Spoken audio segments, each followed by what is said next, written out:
샬롬 할렐루야. 욥기 9장 27절여. 가령 내가 말하기를 내 불평을 잊고 얼굴빛을 고쳐 즐거운 모양으로 하자 할지라도 내 모든 고통을 두려워하오니 주께서 나를 죄 없다고 여기지 아니하실 줄을 아나이다. 내가 정죄하심을 당할진대 어찌 헛되이 수고하리이까. 내가 눈 녹은 물로 몸을 씻고 잿물로 손을 깨끗하게 할지라도 주께서 나를 개천에 빠지게 하시리니 내 옷이라도 나를 싫어하리이다. 하나님은 나처럼 사람이 아니신즉 내가 그에게 대답할 수 없으며 함께 들어가 재판을 할 수도 없고 우리 사이에 손을 얹을 판결자도 없구나. 주께서 그의 막대기를 내게서 떠나게 하시고 그의 위엄이 나를 두렵게 하지 아니하시기를 원하노라. 그리하시면 내가 두려움 없이 말하리라. 나는 본래 그렇게 할 수 있는 자가 아니니라. 욥기 10장 1절에서 6절이요. 내 영혼이 살기에 곤비하니 내 불평을 토로하고 내 마음이 괴로운 대로 말하리라. 내가 하나님께 아뢰오리니 나를 정죄하지 마시옵고 무슨 까닭으로 나와 더불어 변론하시는지 내게 알게 하옵소서. 주께서 주의 손으로 지으신 것을 학대하시며 멸시하시고 악인의 꾀에 빛을 비추시기를 선히 여기시나이까. 주께도 육신의 눈이 있나이까. 주께서 사람처럼 보시나이까. 주의 날이 어찌 사람의 날과 같으며 주의 해가 어찌 인생의 해와 같기로. 나의 허물을 찾으시며 나의 죄를 들추어 내시나이까. 욥기 강의 22번째, 욥의 무지 3번째입니다. 욥이 영적 무지함 속에서 점점 나쁜 하나님으로 몰아가는 모습을 살펴보면서 하나님께서 우리에게 원하시는 뜻을 말씀드리겠습니다. 첫째, 조건적인 신앙을 내세우는 욥. 욥기 9장 27절. 가령 내가 말하기를 내 원통함을 잊고 얼굴빛을 고쳐 즐거운 모양을 하자 할지라도 내가 정죄하심을 입을진데 어찌 헛되이 수고하리이까. 욥기 9장 29절. 욥은 너무 원통하지만 친구들이 자꾸 권면을 하니 그 권면대로 원통함을 잊어버리고 즐거운 마음으로 바꾸어 본다 해도 아무 소용이 없다고 말합니다. 오히려 내 모든 고통을 두려워한다는 것은 설령 자신이 돌이켜서 치료를 받는다 해도 하나님께서 또 이유 없이 쳐버리실 것이기에 또다시 고통 속에 살아가게 될 것이라는 의미입니다. 그러나 하나님께서는 우리가 회개하고 행함으로 돌이킬 때 지난 허물을 기억하지도 않으십니다. 시편 103편 12에서 13절에 동이 서에서 먼 것 같이 우리 죄과를 우리에게서 멀리 옮기셨으며 아비가 자식을 불쌍히 여김같이 여호와께서 자기를 경외하는 자를 불쌍히 여기시나니 말씀했습니다. 바로 우리가 하나님을 경외할 때 불쌍히 여기시고 주님의 보혈로 씻어 주시기에 하나님 앞에 의롭다 인정받을 수가 있는 것입니다. 그런데 욥은 친구들이 돌이키라고 거듭 권면하는데도 받아들이지 않습니다. 설령 친구들의 권면을 받아들여 돌이킨다 해도 하나님은 자신을 여전히 죄인 취급하실 것이기에 고통 속에 살아갈 수밖에 없다는 것이지요.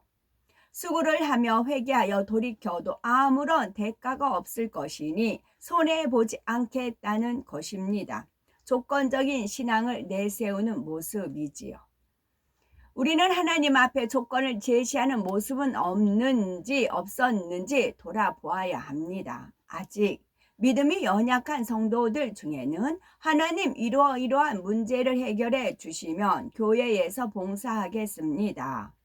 하나님, 제가 금식하고 철야 기도했는데도 응답이 오지 않네요. 이젠 교회를 떠나겠어요. 라고 합니다. 구원받은 자체만 해도 감사해야 하는데 오히려 조건부로 나오는 것이지요. 이렇게 하나님 앞에 조건을 내세우는 자체가 믿음이 아님을 알아야겠습니다. 두 번째, 갈수록 나쁜 하나님으로 몰아가는 욥기 9장 30절. 내가 눈 녹인 물로 몸을 씻고 잿물로 손을 깨끗이 할지라도 주께서 나를 개천에 빠지게 하시리니 내 옷이라도 나를 싫어하리이다. 눈 녹은 물로 몸을 씻는다는 것은 우물이나 신학가의 물도 구할 수 없는 물이 참으로 귀한 상황을 뜻하지요. 말합니다. 잿물은 지피나 나무를 태운 재를 우려낸 물로서 비누가 없던 시절에 빨래할 때 표백제로 사용했습니다. 이런 잿물로 악창이 난 손을 씻는다면 얼마나 아프겠습니까? 그런데 이러한 고통을 감수하고 잿물로 정성껏 손을 씻고 귀한 물로 깨끗이 몸을 씻는다 해도 하나님께서는 욥을 개천에 또 빠뜨려 버릴 거라는 말입니다. 그래서 생명이 없는 옷이라 할지라도 욥 자신을 싫어할 것이라고 말하고 있습니다. 욥기 9장 32절. 하나님은 나처럼 사람이 아니신즉 내가 그에게 대답함도 불가하고 대질하여 재판할 수도 없고 양측 사이에 손을 얹을 판결자도 없구나. 욥의 말대로 하나님은 사람이 아니라 신이십니다. 그렇지만 사람과 대화를 안 하시는 분이 아니라 자녀들과 늘 교통하기를 원하시지요. 그래서 꿈과 이상으로 환상으로 만나 주시기도 하며 드물게는 친히 음성을 들려주시기도 합니다. 오늘날은 성령의 음성으로 하나님의 뜻을 알려주시는 경우가 많지요. 아브라함이나 모세, 선지자 등 믿음의 선지인들은 하나님과 늘 교통했는데 욥은 이러한 사실을 알고 있음에도 정작 자신은 하나님께 대답할 수도 없다고 부인해 버립니다. 욥은 말씀을 들어 아는 지식적인 믿음이었을 뿐 본인이 체험하지 못했고 마음에 믿어지는 영적인 믿음이 없기에 믿음의 고백이 나올 수 없었던 것입니다. 양척이란 법률 용어로서 원고와 피고를 통틀어 이르는 말입니다. 욥의 입장에서는 하나님이 자신에게 질병을 주었으니 하나님은 원고이고 자신은 피고입니다. 자신은 억울하게 피고가 되어 있는데 누가 공의로운 재판을 해줄 수 있겠느냐는 것입니다. 스스로 피고가 되어서 자신을 저주하고 있는 것이지요.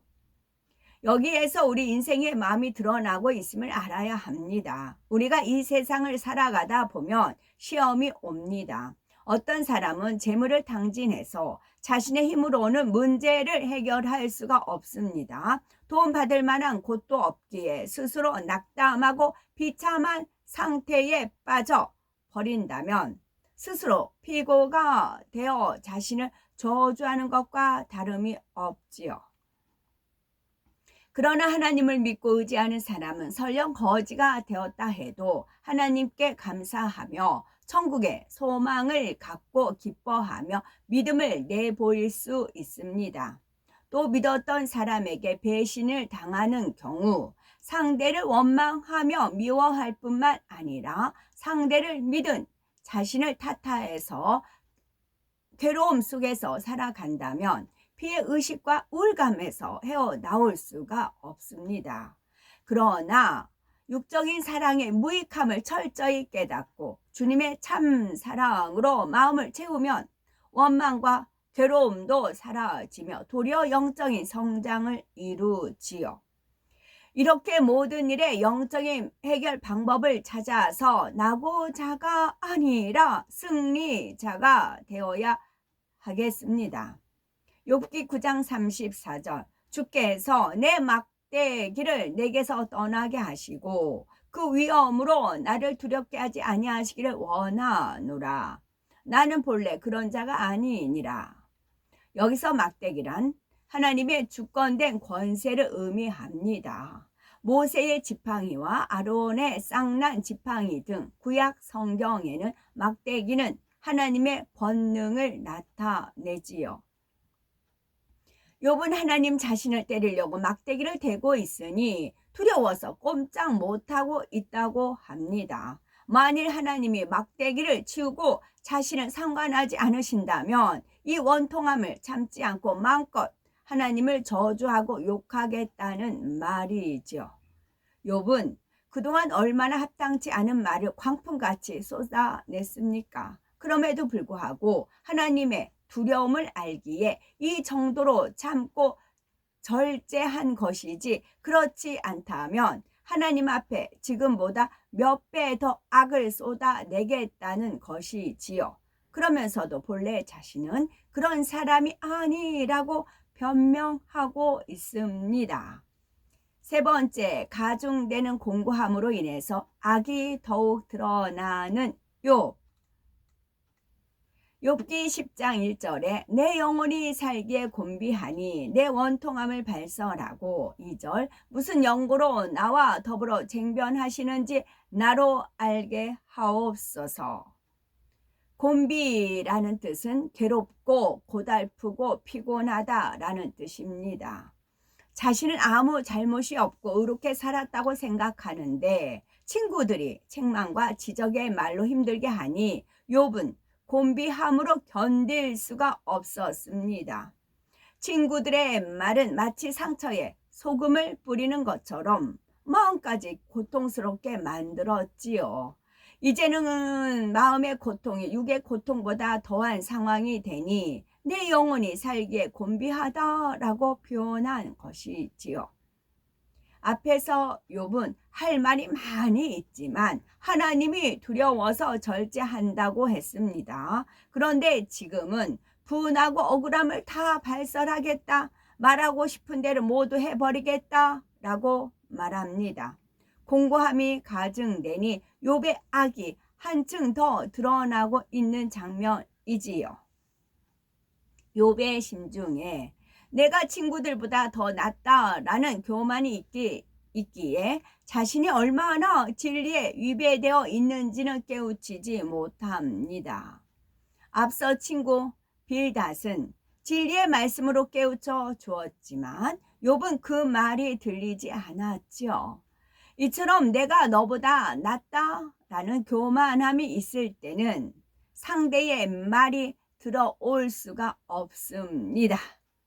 욥은 친구들에게 지금은 비록 내가 이 모양이 되었지만 전에는 너희들보다 재물도 많고 지식도 많고 아름다운 가정을 갖고 많은 사람들에게 권면하며 살지 않았느냐? 왜 나의 현재 모습만 보고 지적하며 훈계하느냐? 너희들과는 아예 상대하고 싶지도 않다. 이런 태도입니다.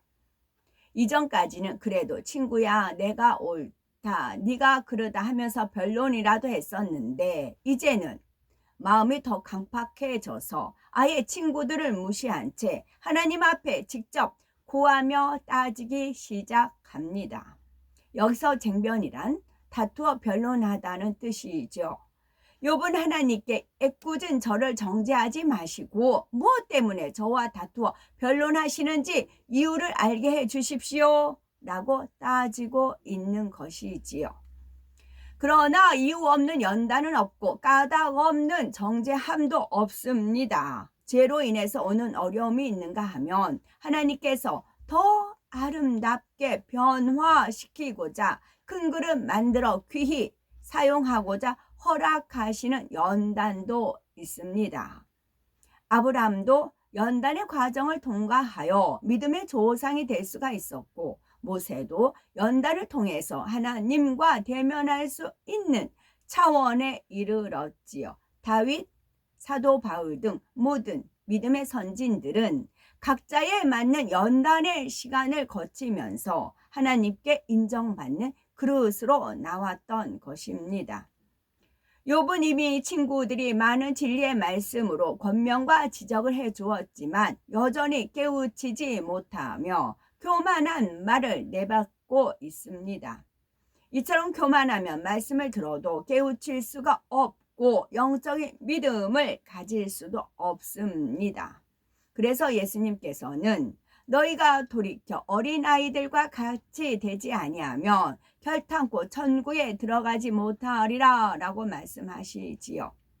영적인 어린아이는 순수하고 단순하며 겸손하여 하나님 앞에 자신이 옳다고 주장하지 않습니다. 설령 하나님의 말씀 가운데 이해되지 않는 부분이 있다 해도 판단하는 것이 아니라 일단 믿고 순종하며 겸손히 배우고자 하지요.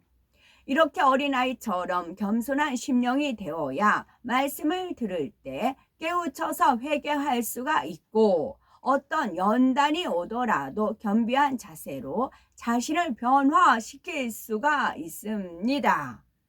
또 자신보다 믿음이나 직분이 낮은 이가 권면해도 귀담아 듣고 자신을 돌아보기에 날마다 아름답게 변화될 수가 있지요.